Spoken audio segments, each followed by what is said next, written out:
Welcome back, everybody, to another episode of Colony Drop, a Gundam podcast. My name is Brian.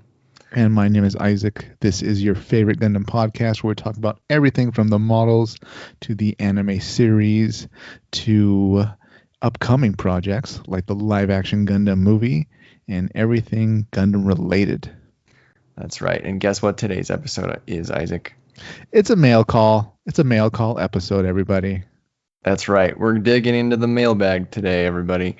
We're going to bring up some of the best questions or comments that we've received across all the different media sources out there. There's a lot of good comments that people made that are worth talking about. So we're gonna talk about them. So we'll start with one of the more recent episodes, which was our episode about the UC Next 100 project, retcons, and Zeon turns good. Yeah. People had a lot of good reactions to this topic. Thunderbolt Gundam on YouTube, he was very opinionated. He said, "I hope Sunrise Studios decides to retcon Victory Gundam and some other late UC stuff, as it ruins UC as a whole and adds no significant value." What do you think about that? Okay. A retcon can work. All right, late UC. So I'm going to say F91 and beyond. So that's going to cover F91, Victory Gundam, Gaia Gear, if you include Gaia Gear in there, G Savior. Yeah, okay, so that's a lot of content. Retcon all of that. That's a tall order, Brian. He's taking a blanket approach, man. Just get rid of it all. I know, like he's using a shotgun to try to kill a fly. Hey, he's got an opinion and he's sticking to it. All right, Thunderbolt. Let me just say this. I'll agree if there's maybe a Marvel Cinematic Universe level planned out timeline of how the late UC will unfold. None of this, we hand off the project to this one team and they make, I don't know, Luna Gundam, and then the next team it gets handed off and they make, I don't know, Jupiter Crisis Gundam or something. It's like, no. We need something that really makes sense going forward into the future, so we're not just stuck in, 0079 side stories or something. Yeah. I haven't seen all of Victory Gundam, but from what I read, it's a pretty heavy series. And by that, I mean, Tomino, he was in depression when he was creating the series. So that's why it's also one of the heaviest series as far as, character deaths and tone. Maybe that's actually something that should be retconned. Yeah. What do you think, Brian? I mean, this is the problem you're going to run into with any retcon, right? There's going to be fans of Victory Gundam. They're going to be extremely pissed if you take it away. There's going to be fans of F91 that, are going to be really pissed if you take it away. Like you said, though, if you take it away, you really have to have a good plan on what to do in its place. And hopefully they're making one of those plans right now. I mean, the name of the project is UC Next 100 project, and I don't take that to mean that they're going to plan 10 years of the next, 100 years of the UC. That hopefully they're planning the whole 100, and that either includes or excludes, F91 and Victory Gundam. While I like those series, why? That's a good question. I won't say I like them as much as First Gundam or Zeta Gundam, or really, the first 0079 through UC 100 time frame at all. But I guess I've always just kind of liked and accepted them because that's Gundam and that's what's been established, and it's just part of the canon. But I won't say his take is unreasonable. I mean, he's certainly entitled to say, I don't like it. It's different enough that he or she thinks that it sullies the Universal Century as a whole, and he wants it gone. Yeah, let me jump back and forth over the line. All right, let me be on Thunderbolt's team for a second. All right, F91. I don't remember when the dub came out here in the U.S., but it's been out for a while, 10 years, maybe more. I don't remember when I bought it. Okay, we'll put this as a time reference. I bought it back when Suncoast existed and was like a viable place to get anime. It's been more than 10 years, yeah. Yeah. So F91's been around for a while. Crossbone Gundam's been around for a while. Are there a ton of fans for either? I'd say there's a good amount, but the average Gundam fan probably isn't too deep into those. And speaking of Victory Gundam, even less so, okay, because there is no dub for Victory Gundam. And as we all know, if there's a dub for something, more people are going to watch it because it's more accessible and you get more fans that way. Sure, there's subs, maybe there's a fan dub or something, but that's not the same thing. That said, yes, in that case, there's not too many people rooting for these two series that have been around for a while. Sure, wipe them out, make something new, fresh, creative that everybody can get behind and be really interested in. On the other side, I think maybe from a corporate perspective, Sunrise might think, no, we have this IP for F91 and Victory Gundam. It may be in the US they aren't too big about it, but here in Japan, these have sizable followings that keep buying product related to Victory Gundam or F91. So for that reason, we're going to keep it. But you know what? I'm going to ultimately agree with Thunderbolt. Yeah, why not Redcon? Let's go for it. Let's be experimental, try new things. When they made F91, they didn't continue the story for numerous reasons. It didn't really work out. And Victory Gundam was a mental therapy project for Tomino. So I think that might be the reason it's not as celebrated as it should be. I'll say this. No one knows what they're going to do, whether they're going to get rid of things or not get rid of things. I think it's highly unlikely that we get through the whole UC Next 100 project without some amount of retcons. Whether they're small, big, I don't know. But I don't think we're going to go unscathed throughout the whole thing. Nor should we. Yeah. I mean, we talked about this in that episode. All those series are old. If you want to move it forward from a corporate perspective, from a finance making money perspective, they're going to choose what's best to do that, not out of respect to the canon, I guess. Right, yeah. Well, yeah, there's your answer, Thunderbolt. Thanks for wiping out decades of Universal Century history and warfare. But I just thought that was interesting because, I don't know, when we made that episode, we thought a lot of people were going to be pissed, right? Yeah, but there must be more than one Thunderbolt out there too, right? Yeah, for sure. Some people are like, oh no, wipe that stuff out. It didn't work. It came out in like the 90s. We can move on. Yeah. So thanks, Thunderbolt. Your opinion has been duly noted. Another user on YouTube named Trev Firth commented that he really liked your suggestion about the Zeon and Fetties working together against a common enemy for a short period of time. So, I think your Zeon turning good or at least neutral idea might have some legs, Isaac. It really, I think, makes everybody happy, right? On the one hand, you don't get Zeon wiped out and then we never see them again because people love seeing Zeon in the Mono Y mobile suits. We don't create some weird alternate history where Zeon wins or anything like that. And every series we've always had characters that are on Zeon or the Federation that we all liked. By giving them a common enemy that's maybe trying to destroy the Earth sphere or something like that gives them, an actual reason to work together since they're trying to save themselves. That really gives us a way to have a series where we get to enjoy both of those characters together against something new, a new opponent. But we went into detail in the other podcast. But yeah, I really see that as an ideal way for us to have Zeon and the Federation at the same time, but the only way that they wouldn't be fighting each other. Yeah, and Trev's comment goes well with I am me and not me's comment. I am me and not me kind of blended the Zeon is good idea as well as the Minerva idea together. He wrote the Minerva plot idea is cool, but objectively feels like a demotion from her current seat of power, a la Netflix Voltron. He says he thinks Zeon would serve the story better by becoming an institution dedicated to preserving the rights of Spacenoids, with their sort of armed forces slowly assimilating into the Federation and kind of getting paid for it. And then that could lead to more conflicts. Is that kind of what you had in mind with your Zeon is good idea, or did you still think Zeon would be completely separate? I think he's going with an interesting angle on it. Yeah, I was thinking more that it's almost a peace agreement that Zeon and the Federation reach, where okay, maybe even just for show or whatever, we're gonna have like a single fleet at least that is a mix of our ships and our mobile suits, and we're trying to make things work under Minerva. And then whatever enemy shows up from Saturn or whatever. So then they have to work together now, and now it's about we have to protect the Earth sphere. We kind of have a common cause. But I kind of like his idea where Zeon kind of becomes sort of the Spacenoid Foreign Legion or something like that. Yeah, because there weren't only people in Zeon wanting to fight for Zeon. If you remember Origin, they went to that colony where there was like mass protests, and some people were pro-Federation, some people were pro-Zeon, and they weren't even in Zeon. What else was there? Gato from 0083, he's pro-Zeon, but he's from the moon. So you don't really have to be born at Side 3 in order to be with Xeon. So I guess the idea of it being a Space Noid institution under Maneva kind of, yeah, that could work for sure.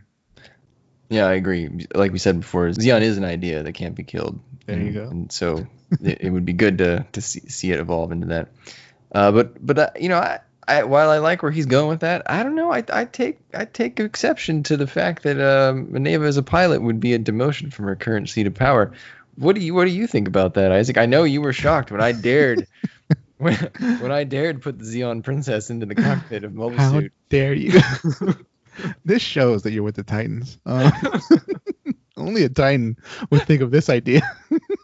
Only a Titan would dare put Maneva in danger. All right. I think what he's referring to as far as Voltron is, all right, not to sidetrack us into a Voltron podcast, but there's a character that's like, she normally stays on the ship because she's like the last of the species or whatever that built the Voltrons and all that, and the build Voltron, and eventually she becomes a pilot. You know, big surprise. Yeah, Princess Allura. There you go. Yeah, she was from the Alteans. Okay. By the way, I like how you pretended not to know that much about Voltron. Where you're like, hey, she's from like an alien race or whatever, and then you're like, yeah, she's Altean, clearly. But just for the record, both Isaac and I really like the Netflix Voltron show. All I'm gonna say is Emperor Zarkon should have lived more. All right. May he rest in peace. Maneva as a pilot, a demotion. Well, I feel like they can maybe initially start her off in the bridge, because that's really where I think we would initially expect Maneva to be. But at some point, she can get her own mobile suit. She has to be in the mobile suit all the time. But maybe it's something like, oh, you know, we're in a crisis. We really need Maneva in a mobile suit. On the other hand, she really isn't that much of a fighter, right? I'm ambivalent about her being a pilot. I can see it being awesome, and I can also see, Maneva as a sovereign of Xeon. Xeon officers and troops might strap her to the throne if they had the faintest idea that she might get into a mobile suit just to try to keep her safe. You know? Maybe this idea is better as like a comic where it just follows a team that has to prevent Maneva from getting into dangerous situations. Or it would be an episode in this series where like Maneva, like, I don't know, they're in some type of situation where the pilots are out of commission or something. Maybe they got food poisoning. So Maneva and some other people that aren't the best pilots, they have to get into mobile suits. Oh yeah, there you go. That works too. So maybe there'll be a few comedy scenes with Xeon pilots and officers trying to convince her not to step foot in the hangar bay. Yeah, I guess to clarify, I didn't intend for her to be assigned to like a mobile suit team, meaning that she was not leading Xeon. I always pictured it as it was her choice to fight. So but I don't know. I think you raised this on the podcast we were talking about. That would so be like Dozel, right? She's his daughter, and her getting in a mobile suit to actually lead her troops into battle, man, that'd be a big callback. And I don't remember Dozel doing a lot in a mobile suit that earned him a lot of fame, other than just being in the mobile suit. That kind of rallied his troops, but overall, I don't remember reading anything or hearing about him being an amazing pilot, but just his presence on the battlefield leading his troops was probably made a lot of difference in how they performed. Yeah. I forget how many people were piloting the Big Zom. Well, he had a Zanku before that, didn't he? Or a Dom, something. He had the Dom, but I think in the lore he didn't actually use the Dom. Like it was built for him, but he never took it out. Yeah. What a waste of resources by Xeon. That's how we do things at Xeon. We hollow out colonies to build giant super weapons, and then we fry them on their underpowered shot. How do you fry something on an underpowered shot? I'm wondering about that. The Xeon has a lot of problems with shooting things, like the colony laser burned out, the Mars Xeons, the reactor became unstable after one shot. I don't know. If Minovsky was still around, he would have patched up that solar ray in 2 minutes. Garen would have been good to go. He would have turned that thing into an automatic weapon. I guess if we assume that Minovsky didn't defect, then really the Black Tri-Stars are responsible for Xeon losing the war. But then again, how cooperative would Minovsky be if they took him back to Site 3? That's probably true. No, probably not much. All they know, he would have made like a bomb that like explodes at a certain point or something. Garen probably would have killed him anyway. So yeah. One of the more interesting ideas came from a user on Twitter named Workhorse Diesel. So he said, so hear me out here. Far UC future new types are prevalent enough that they form a big government with abusive/oppressive kingdoms, and it's normal humans that have to fight them with outdated mobile suits and guerrilla tactics. Outmaneuver, outsmart them, kind of like the boys. And he mentioned that that could get you a protagonist that's an underdog. Could lead to a lot of dirtier, down to earth combat, similar to Eighth Team, multiple factions. I kind of like that idea. I do think that's probably further past the next 100 years. New types becoming a majority powerful enough seems. I still feel like they're a little. Not everybody's a new type, by UC 100. Does seem a little further in the past or in the future. I don't know. What did you think about that one? I feel like it's almost like an interesting what if universe. Like, what if in the distant future there aren't necessarily tons of new types, but there are just so much more powerful than the current 0079 new types. And yeah, maybe they were able to turn the king new type of each side is able to really rule that side as an independent kingdom. It's just this hellish dystopia where new types kind of oppress old types. I can see where he's going with it. It sounds like a pretty interesting idea. What kind of, I think, maybe throws a bit of a wrench into the engine is how are old types in old mobile suits going to compete with super advanced futuristic new types in whatever insanely powerful mobile suits they're supposed to build. In a way, it feels almost like Iron-Blooded Orphans, just because it'd be the scrappy rebels against the way overpowered, technologically advanced dominant power. I think you can maybe make it work by having a Gundam Jack. That's really the only way it'll work, right? They have these powerful old new types that rule this future society, and they've built these new Gundams, and who steals it? These old type rebels, and then now they're going to use these Gundams to try to liberate, each independent kingdom in the Earth sphere, something like that. So I can see it working. It's an interesting idea for sure. You get the whole underdog factor, right? Just like the boys, where they're just normal humans going up against these really evil, superpowered beings. Yeah, I agree. I agree with your same problem that you arrived at. You just have to solve the problem of how do you equalize the combat. Because what we've seen up to this point in the Universal Century, I don't see how an old type is going to beat a new type in combat. So if you solve that problem, or if you introduce an equalizer into the story, then yeah, I think you've got a pretty good series there. Yeah, this is cool because it's almost kind of like an alternate timeline in which the Federation does get overthrown, but it ends up being just sort of the post-apocalypse ruled by these new type warlords. Right. So, yeah. Pretty cool. I like it. Interesting idea. Thank you, Workhorse Diesel. Yeah, good one.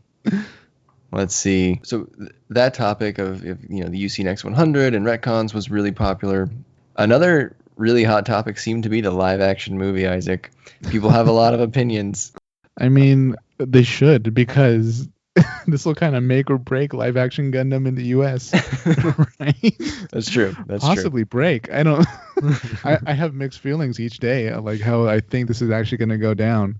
It might get Pacific Rimmed. No, please no. Yeah. So we'll start off with a softball here, but a user on YouTube named Kiryu Sanagi said that he or she would cast Mark Hamill as General Rebel. And I think that's great. I love that casting. I don't know. What do you think?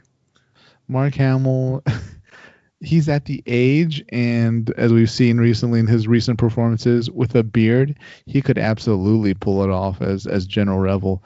But I feel like if we did that, we need General Rebel to almost have like a bigger mentor role in the series, just because, it's Mark Hamill. And whenever he's on screen, and like a lot of characters, he kind of gives a lot of, advice. And it'd be a shame not to get our money's worth of Mark Hamill. So yeah, I agree. My concern with that would be, okay, are we taking away from whoever's going to be Bright Noah? Because he's supposed to be the surrogate, the father of the ship, a father to his men and women. But Mark Hamill could absolutely do it. Yeah. Yeah. I guess if we get General Rebel in the movie, I would hope that we get to see him at least as much as we did in Origin in that kind of context. That's a lot of screen time in a 2-hour movie, Brian. Yeah. I don't think you know what you're asking. Well, compressed for the 2 hours. Do we get to see him run in 0G again? We better. Well, it wasn't 0G, but it was close enough. Whoever plays General Rebel, that has to be part of the audition. They have to attempt to do the penguin run. We put one of those like pregnancy suits that they give so teenagers in like high school can understand like the weight of a pregnancy. Like we put that on Mark Hamill and we just have him run in like, I don't know, gravity boots or something. Bouncy shoes. Hey, gotta thin that herd, man. People are gonna want to be in this movie. You gotta make a choice somehow. I like it. So that, Kiryu clearly is looking forward to the movie, coming up with some casting choices here. There's another user, Wild One Mind. How the hell do you say that? Wild One Mind. Will D1 Mind. Oh, Will D1 Mind. Will D1 Mind. There's another user. Are we about to summon a demon? I don't know. Maybe. We keep saying this over and over. There's another user on YouTube, Will D1 Mind, who he's pretty skeptical. He's pretty skeptical about this film, Isaac. Wrote us a pretty lengthy note. A live-action Gundam movie takes all the things that work against Western live-action anime to the next level. He says, look, sets and technology of Gundam would require a huge budget. And just beyond the Gundams, it would go to all the tech, the homes, the cities, the colonies. The military tech is different. There's transport ships, bases. Oh my God! All of the capital ships. The zero gravity being pervasive throughout the show. Costumes. He thinks the costumes are going to look corny and cheap. And I think he's worried about it. What do you think about that? I mean, my response to him was, let's assume a big budget. I mean, I think we're assuming a big budget here, right? Massive. Yeah, I mean, we have to assume this is at least a $200 million film. I think this is meant to be a tentpole blockbuster for sure. I think he's certainly right to be skeptical, but I don't know, what's your take? I disagree with him on all fronts. I mean, it sounds like he thinks we're gonna have to build these things. Like, there's too much tech involved in the transports, Brian. In the colonies, how are we gonna design the colony? It's like, with the magic of computer graphics and generation, we'll be able to pull it off very well. And I can understand the concern because it's an old franchise, but you can say the same thing about Star Trek and Star Wars. And we have a Star Trek series that's on CBS. We've had Star Trek movies and Star Wars movies come out recently. So you can kind of take the general aesthetic of the original series, give it a bit of a facelift for the modern times, and just bring it back, update it. It's completely doable. Like those horrible updated Aliens movies that they keep making, right? Was it Covenant and Prometheus? For a movie that came out in like the 80s, they just do a facelift for some of the equipment and all that, and they just keep it the same. It's going to be a xenomorph running around killing people. All the movies are the same. And I think this can be done well, as long as it's not made to look like they pulled it from the 70s and keep the exact, same color palette and all that. Just modernize it, update it, and it's going to work. Just, don't worry about it. Our biggest worry is the story. Visually, I think that they know how to get the Gundam to work, right? We saw it in Ready Player One, and we've seen big enough robots in Pacific Rim, so it's doable. Yeah, I agree. I think it's doable. I think where he's right to be concerned is it's doable as long as, maybe this is redundant, but it's doable as long as it's done right. So you've got the success stories of Star Trek, Star Wars, the Alien movies. They look great. I don't think production value is the problem. Right. I think maybe what he's worried about is maybe he's thinking of maybe some less successful, adaptations. Like, for example, I know there's people who really love Starship Troopers. That didn't really end up well. There's people who, up until this new Dune movie coming out, I think there were a lot of people who maybe were disappointed in the older Dune movies. Yeah. So maybe he's more leaning towards, well, not all these things work out, and maybe only the really, really big ones do. And how do we know that Gundam is going to be one of those successes? Like, maybe they're just going to cheap out and totally ruin it. So, possibly. I don't know. Yeah, I mean, they could. He could be right. It could be a train wreck. We're just we're gonna hope that you're wrong. Will D1 Mind. Yeah, we talked about this in the movie episode, but for all we know, the story's going to be about how after a terrorist attack, the U.S. government decides to build a Gundam to fight to fight, these terrorist mobile suits or something.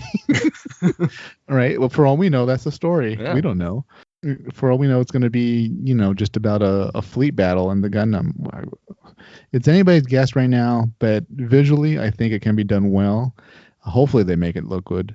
But, there is such thing as bad graphics, bad designs, things like that.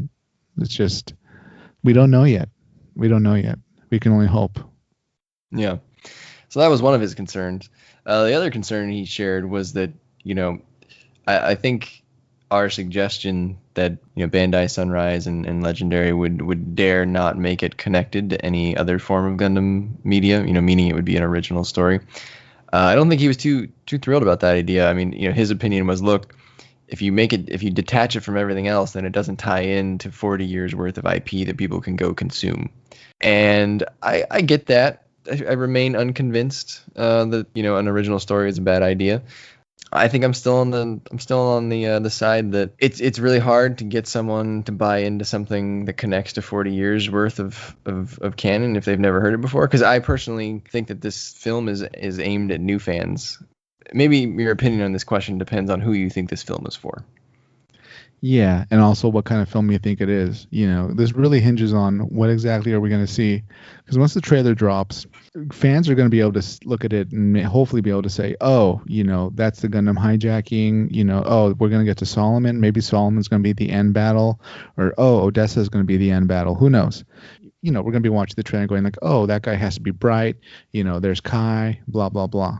Whether a new story would be worse than the current established story, I think it really depends on the quality of the story itself. For all we know, there's an amazing original story they want to tell with Gundam. They're going to view it as sort of a one-shot universe they're making.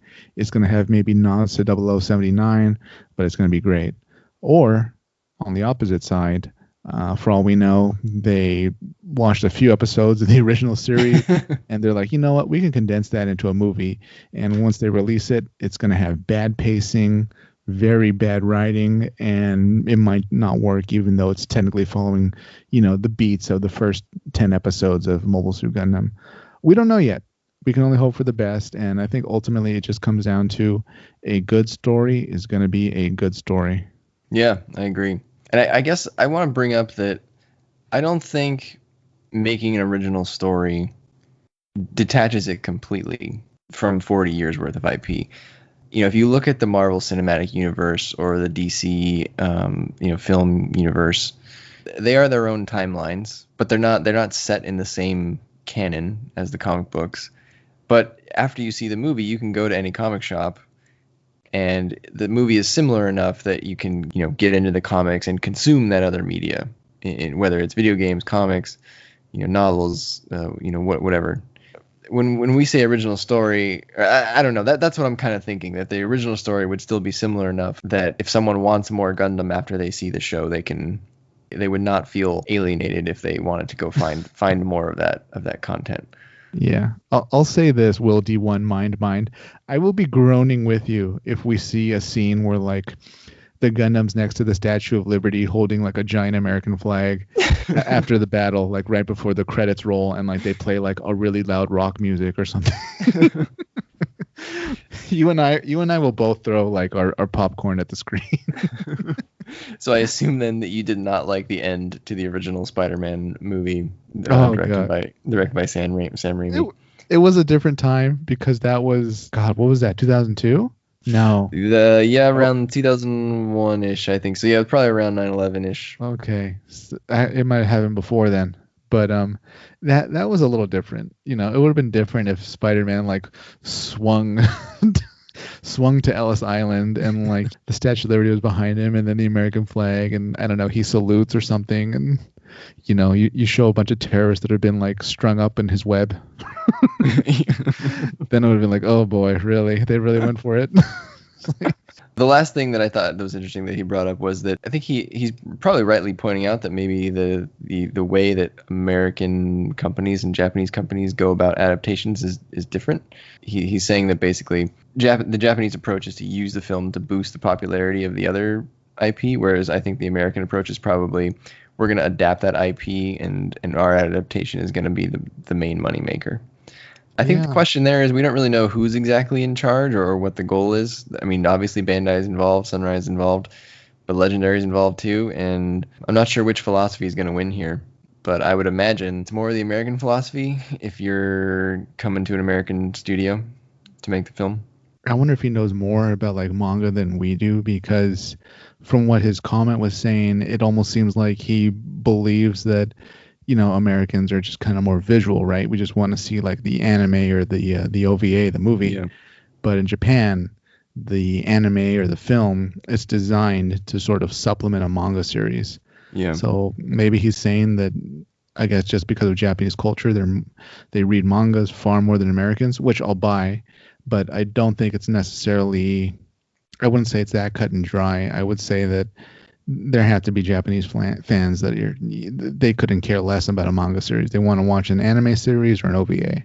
Here in America, obviously, overwhelmingly, manga isn't that popular compared to the number of fans that would be consuming anime series or OVAs.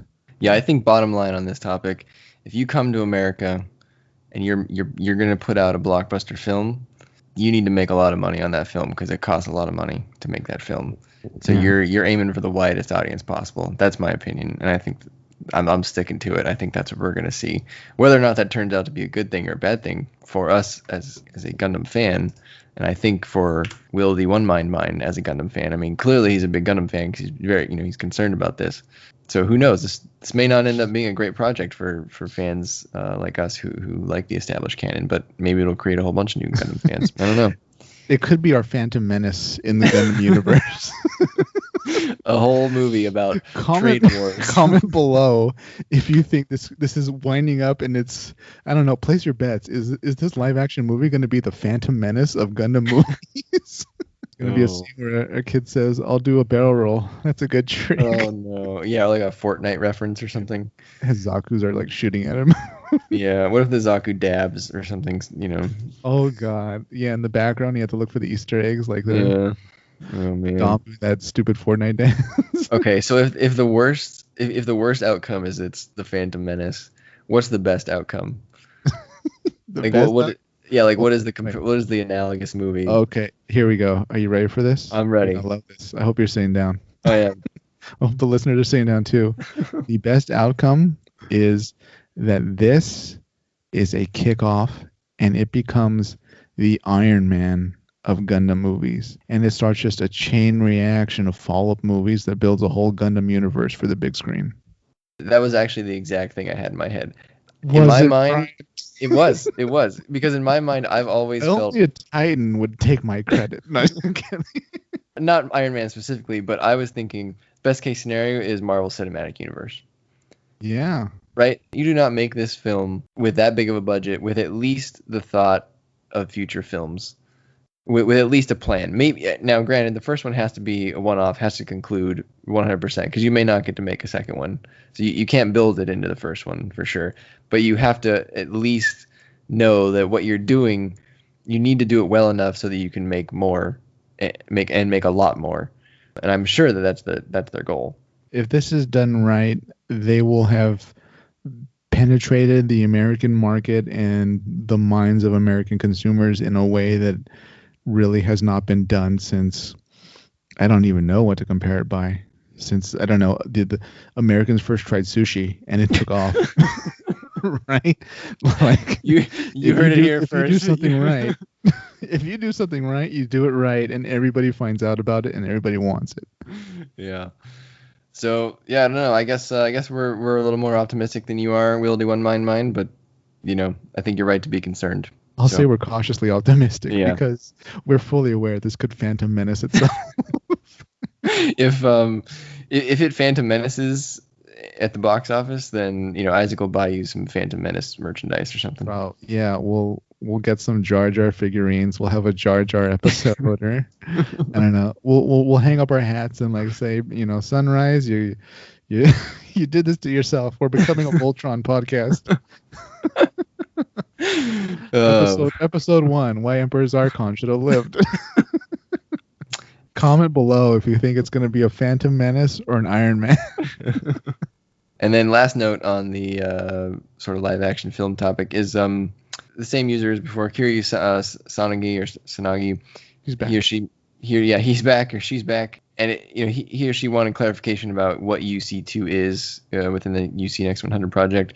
Again, I think on the board during the presentation, it was described as it was labeled as an overseas drama. So a lot of people have assumed that is the live action movie.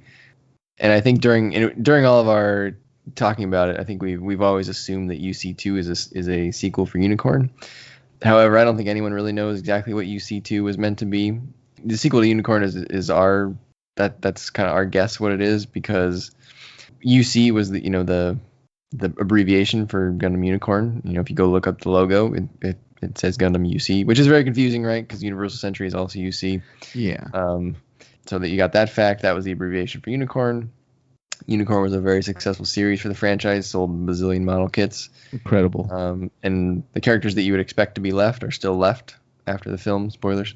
And I would follow Maneva into a black hole. In my dom. in your dom, your customized space dom. My customized heavy weapons dom. The built-in bakery. And the last point I will add to this is, wait, hold on. Did you just say your dom had a built-in bakery? Yes, it's big enough that we could put a bakery in the back. You never know when you need cookie dough in the middle of combat. Well, that could be a good episode. Like, what would you customize your mobile suits to be? Oh wow, yeah. What food would you want? And the last point I'll make on this is why we think it's Gundam Unicorn 2. Is that the Unicorn author was there at the presentation, and he told everyone to forget that they saw that slide. So those three things make me think it's Unicorn 2, but it very well could not be, and maybe we've already seen the last of Mineva Zabi and our pal Benager Lynx, but no one knows. We'll see what happens. I can live without Benager, but Mineva has more to tell in the story of Gundam.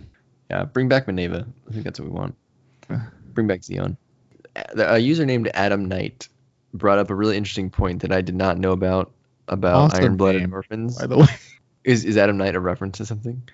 I don't know, but doesn't that sound so Batman? Like Adam Knight was like the school bully that Bruce Wayne used to fight at the Gotham. I don't know, Gotham Academy. Yeah, it does sound like a very well-established superhero name, right? Became the supervillain Bloodstain or something. Agree. Yeah, it sounds like a superhero that was come up with in like the 60s and 70s when you could get away with simple names like that. Yeah, Adam Knight. I'm gonna say you either fight crime at night or you are the criminal. Adam Knight, are you Batman? Yeah. Please let us. Are you the one who slayed the bat?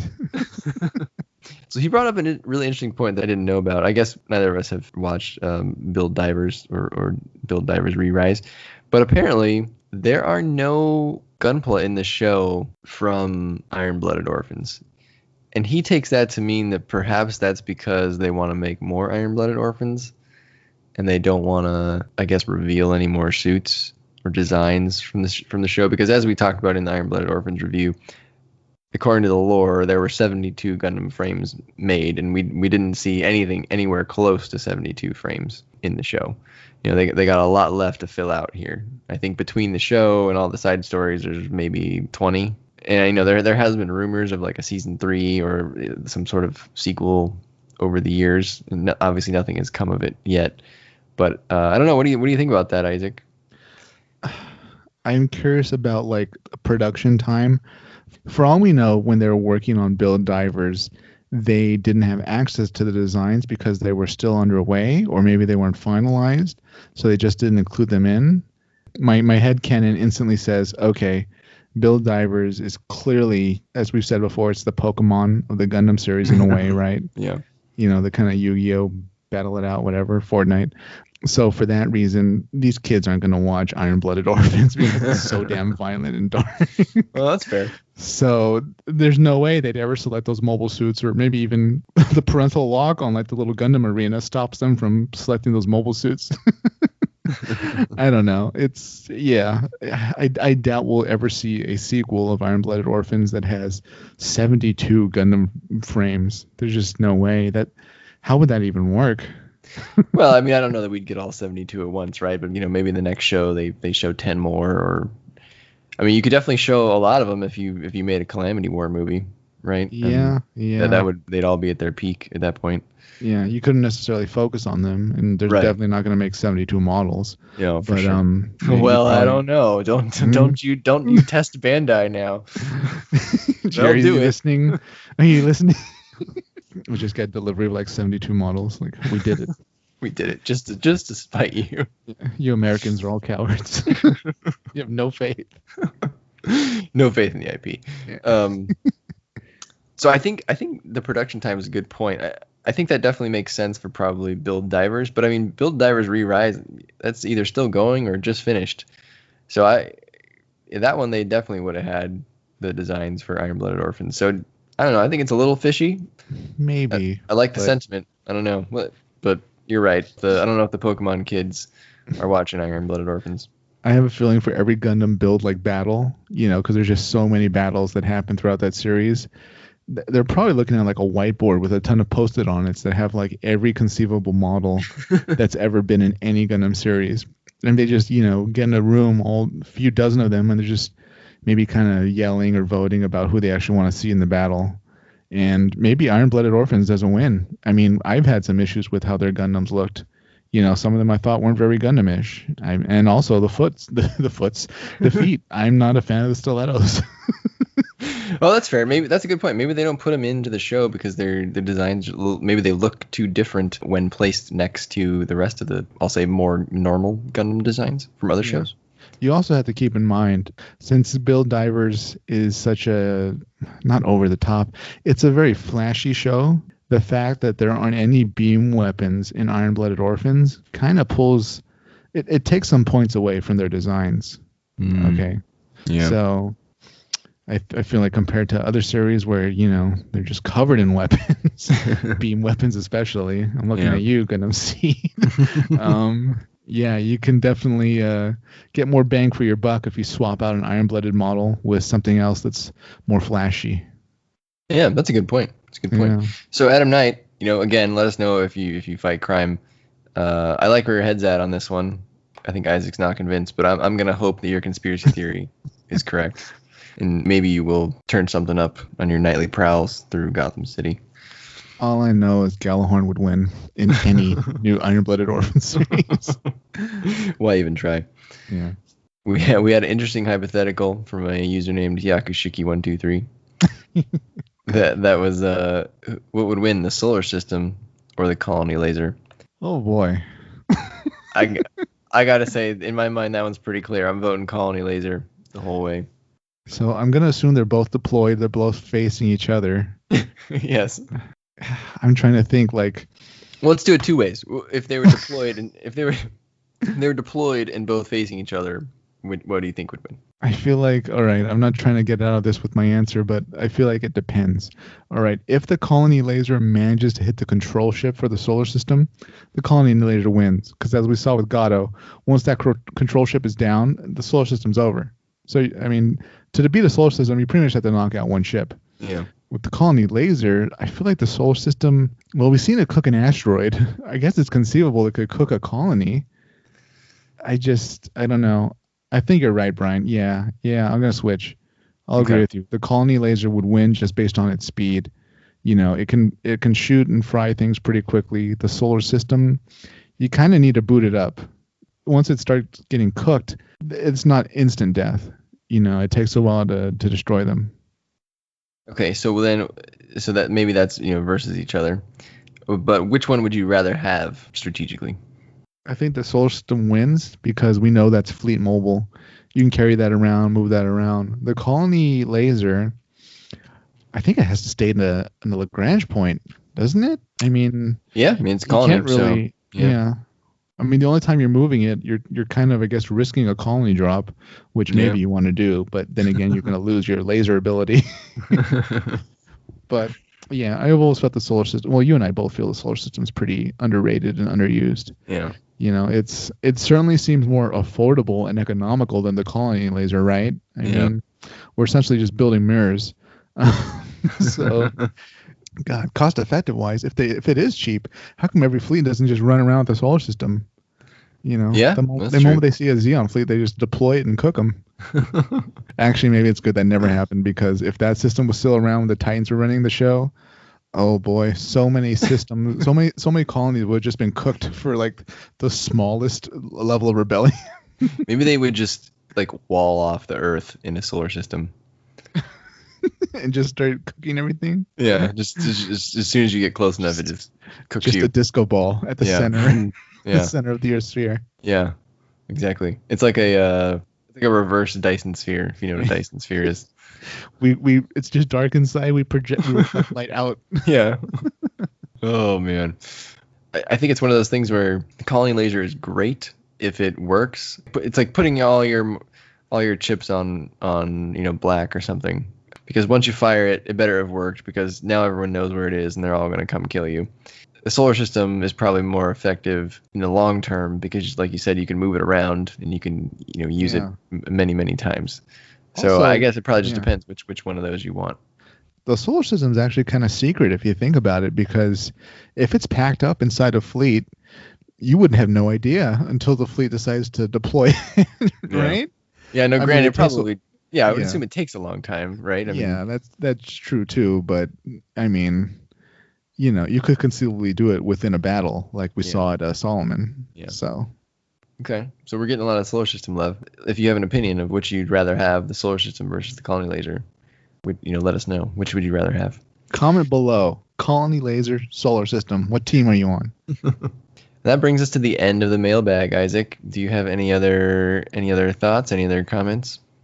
If you have any questions or anything you want to ask us, just really leave a comment anywhere our podcast is available, whether it's YouTube or, even on the Twitter, whatever. We'll get to you in the future. Yeah. Yep. And as a reminder, you can leave a comment on YouTube, Facebook, and our Twitter. You can reach us on Twitter at Colony Dropcast. Well, that'll wrap it up for a mail call episode. Hope you liked all the questions we got to and all the comments we responded to. Be sure to like, comment, subscribe. We'll catch you next time with our next episode. See you later.